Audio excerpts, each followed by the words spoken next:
예, 조국 장관 임명 이후 야권에서는 최대치의 비판을 쏟아내고 있습니다. 먼저 오늘 오전 무소속의 이현주 의원이 이렇게 조국 장관의 임명을 규탄하는 삭발을 했습니다. 화면 만나보시죠. 참담한 심정으로 섰습니다. 문재인 대통령의 아집과 오만함에 대한민국의 민주주의는 타살되었습니다.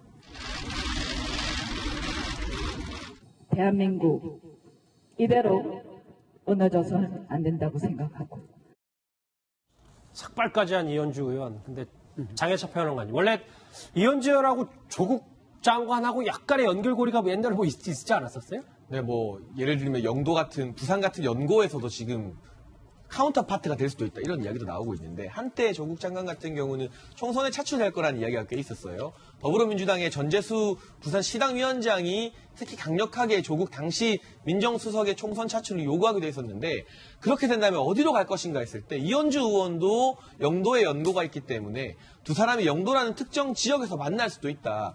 벌써 이현주 의원 입장에서는 영도 대전을 염두에 두는 것이 아니냐, 이런 말도 나오고 있는데요. 물론 이번에 법무부 장관 임명되면서 다음 총선에서 두 사람이 마주하게 될 가능성은 많이 낮아졌습니다. 그러나 이현주 의원 같은 경우는 지금 야당의 100명이 넘는 의원들이 이 조국 장관 임명을 제대로 방어하지 못하고 뭔가 말로만 자꾸 반대한다, 이런 보수 진영 지지자들의 비판이 있는데, 여성 의원으로서 보기 드물게 삭발을 거행함으로써 굉장히 보수 내부의 전사 이미지도 획득할 뿐만 아니라 향후 총선에서 이현주 의원 같은 사람이 필요하다는 보수 지지자들의 어떤 폭넓은 그런 평가를 이번에 받게 된 것 같아요. 물론 박지원 의원의 평가는 혹평이었습니다만 이번 삭발로 머리카락보다 얻은 게 훨씬 더 많아 보이는 그런 정치적 행위였던 것 같습니다. 장혜철 평론가님은 어느 정도 후한 점수를 주시네요. 근데 최진봉 교수님, 네.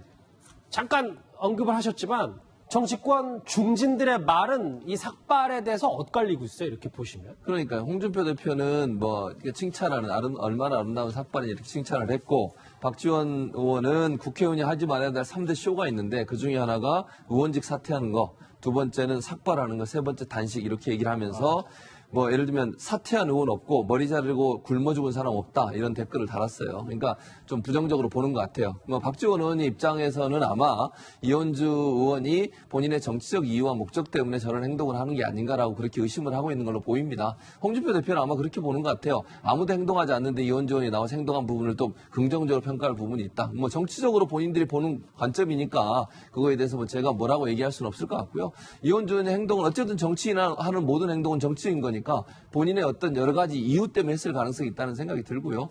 근데 저는 개인적으로는 삭발까지 할 문제인가는 좀 그렇게 생각은 듭니다. 예, 조진 부장님. 우선 정치인의 삭발과 단식은 그동안 많이 비판을 받아왔어요. 왜냐하면 이것은 정말 군사 독재 정권 시절에 국회가 국회의 역할을 하지 못할 때 극단적으로 국회의원이 벌이는 행동이었거든요. 그런데 이 점을 우리는 좀 생각해 봐야 됩니다. 청문회가 아무 필요 없이 청문회에서 어떤 논란이 벌어지더라도 문재인 대통령은 임명을 강행을 했어요. 이게 과연 민주국가에 부합하는 일인가?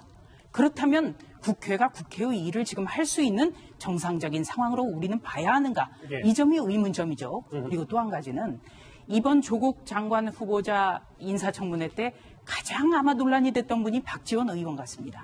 왜냐하면 너무나 결사적으로 조국 후보 구하기에 매진을 했어요. 그래서 다 알고 계시지만 동양대 총장 표창장 칼라 사진까지 입수를 해서 이거 검찰에서 흘린 거 아니냐, 이런 식으로 피의사실 공표 문제로 몰고 갔지 않습니까? 그래서 지금 본인도 조사를 받아야 되는 상황이 됐어요. 그런데 이렇게 관록이 높고 국정 운영에 경험이 많은 분은요, 정말 필요할 때는 쓴소리를 마다하지 않아야 돼요. 그렇기 때문에 김대중 전 대통령 가신그룹인 동교동계가 박지원 의원에게 이번에도 강력 항의를 했습니다. 보기 민망하더라 하면서 어떤 분은 법무부 차관에 가기 위해서냐, 이렇게까지 질타를 했다고 합니다. 삭발한 이현주 의원보다 이현주 의원을 비판한 박지원 의원을 비판한 조수진 부장이었습니다. 알겠습니다. 장혜철 평론가님, 이분 참 저도 오랜만에 보는데 조국 정국에서 처음으로 정말 오랜만에 본인 메시지를 던졌는데 어떤 메시지입니까? 홍종욱 전 한나라당 의원 같은 경우 최근에 정치적 발언을 거의 안 했습니다. 예. 지난 지방선거에서 자유한국당이 서울시장 후보로 차출하려 했으나 거부한 바가 있는데 매번 회자가 되는 인물인데요. 이번에는 매일 정쟁으로 시작해 정쟁으로 끝나는 현실을 보며 대체 소는 누가 키우고 있는지 진심으로 걱정된다. 소 키우는 거, 결국 나라 먹여 살리는 경제 말하는 건데 경제 성장이나 4차 산업혁명에는 아무런 관심도 대안도 없으면서 정책만 하고 있는 정치권을 비판한 것이지만 이 부분 사실 조국 장관 임명 국면에서 나온 발언이기 때문에 지금의 정부 여당을 조금 더 강하게 비판했다는 해석이 훨씬 더 강하게 제기되고 있고요. 사실 얼마 전에 홍종욱 전 의원 본인이 소유하고 있던 언론사를 매각했습니다.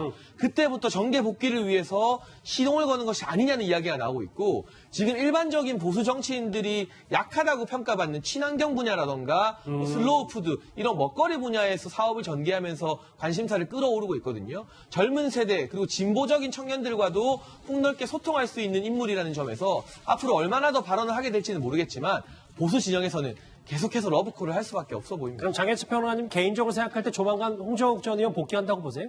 그 시기가 이번 총선이 될지 또는 다음 대선 국면이 될지는 모르겠지만 그리 길지 않은 시기 안에 본인도 그리고 보수 정치권도 서로가 서로를 필요로 하는 그런 순간이 오게 될 것 같습니다. 이현주 의원의 삭발 그리고 홍정욱 전 의원의 오랜만에 이 메시지 얘기까지 봤다면 또 하나 있습니다. 오늘 반조국 9월에 보수 통합에 시동을 거는 건 아닌지 모르겠습니다. 황교안 대표 말고도 오랜만에 이 조국 정국 관련해서 목소리를 낸 인물이 있습니다. 화면으로 만나보시죠.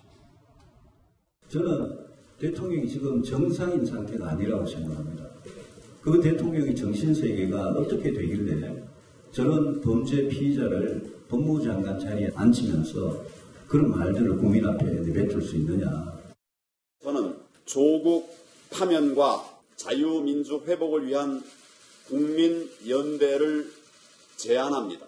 뜻을 같이 하는 야권과 제야 시민사회단체, 자유시민들 이들의 힘을 합쳐서 무너져가는 대한민국을 살려내야 합니다.